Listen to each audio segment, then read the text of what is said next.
गुजरात का चुनाव इस देश के लिए एक बहुत ही ऐतिहासिक चुनाव है। कहते हैं कि गुजरात में जो फैसला लिया जाएगा उसका असर पूरे देश की राजनीति पर होगा। जब पूरे देश की राजनीति पर इसका असर होना है तो हम युवाओं की तरफ से आपके बीच में अपील करने आए हैं कि जब आप वोट देने के लिए जाएंगे तो आप याद रखिएगा कि देश में बेरोजगारी 45 साल में सबसे ज्यादा है। आप याद रखिएगा कि रुपया डॉलर के मुकाबले सबसे निचले स्तर पर चला गया है। आप याद रखिएगा लाखों किसानों ने आत्महत्या कर ली है। आप याद रखिएगा कि जब कोरोना हुआ तो लोगों को ऑक्सीजन नहीं मिला, लोगों को बेड नहीं मिले, लोगों को अस्पताल नहीं मिला। आप याद रखिएगा कि सपना दिखाया गया। आजकल दिल्ली के मुख्यमंत्री को भी सपना आ रहा है।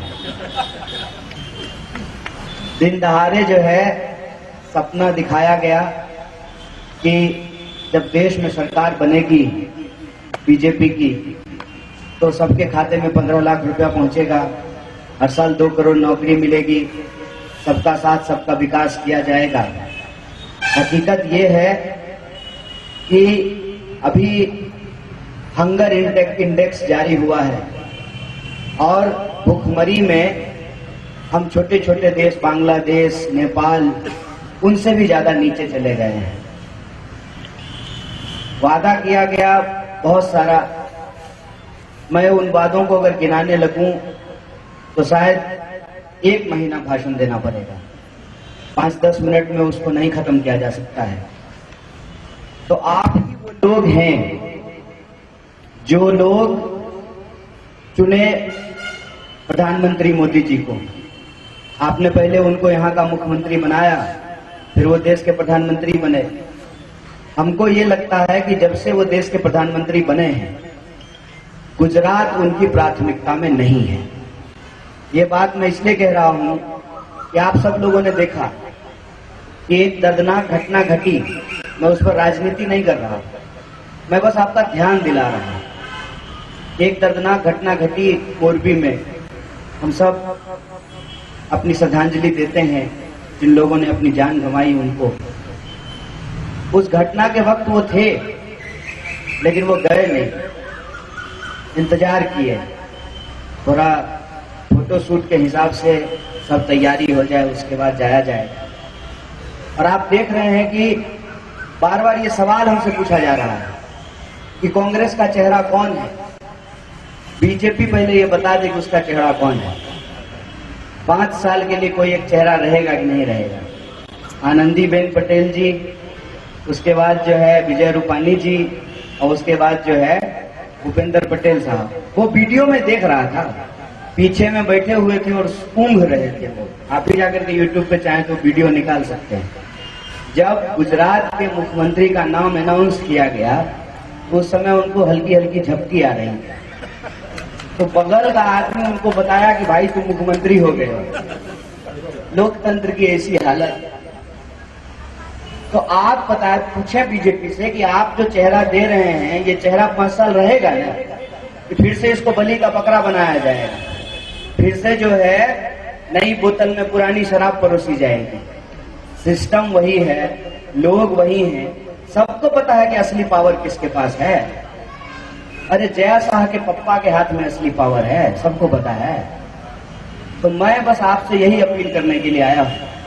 27 साल से जो है कांग्रेस पावर में नहीं है।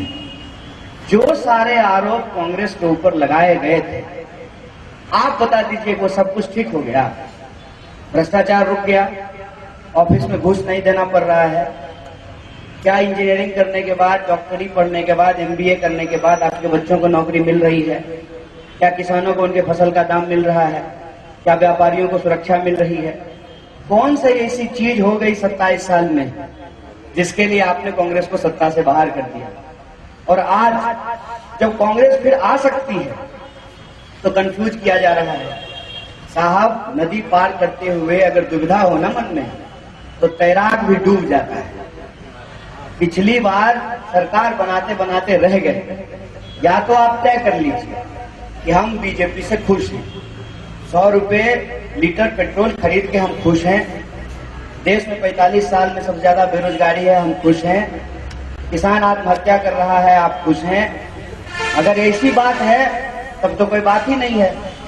लेकिन अगर आप इससे परेशान हैं तो कंफ्यूज मत होइए, एक मजबूत विकल्प है कांग्रेस पार्टी आपके सामने। और खास करके मैं कांग्रेस के कार्यकर्ताओं को कहना चाहता हूं कि बार बार आपको निराशा में डाला जाएगा, बार बार आपको कहा जाएगा कि नहीं नहीं कांग्रेस कहीं दिखाई नहीं दे रही है। कांग्रेस कहां से दिखाई देगी? जो टीवी मीडिया का मालिक है उसको हम खुलेआम मंच से खड़ा होकर के चोर कह रहे हैं तो मीडिया हमको दिखाएगा। कांग्रेस को अगर देखना है तो इस वजूद को आकर के देखे कि जहां आकर के हम बात कर रहे हैं उसको जो है सरदार पटेल ने जो है उसका उद्घाटन किया है।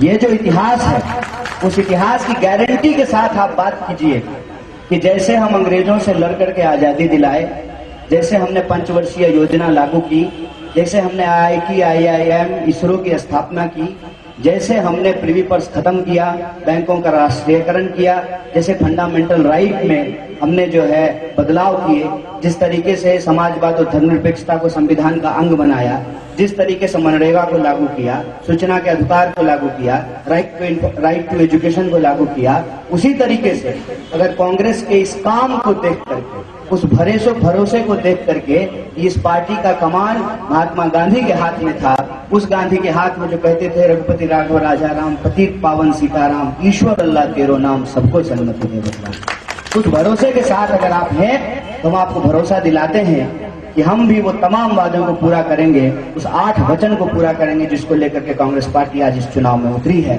हम भी ये वादा करते हैं कि 300 यूनिट बिजली फ्री मिलेगी, किसानों को उनका कर्जा माफ होगा, नौजवानों को बेरोजगारी भत्ता मिलेगी, इस देश यहाँ पर जो रहने वाले लोग हैं उनको 10 लाख तक का इलाज मिलेगा, यहाँ जो कोरोना में अपनी जान गंवा दी है उनको 4 लाख का मुआवजा। ये जो 8 वचन है इस 8 वचन को हम पूरा करेंगे।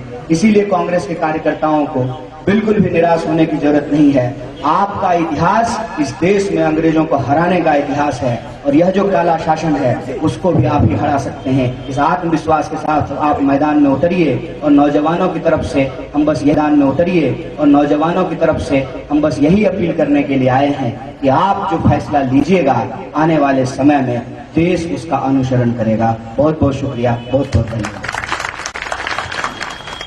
ही अपील करने के लिए आए हैं कि आप जो फैसला लीजिएगा आने वाले समय में देश उसका अनुसरण करेगा। बहुत बहुत शुक्रिया, बहुत बहुत धन्यवाद।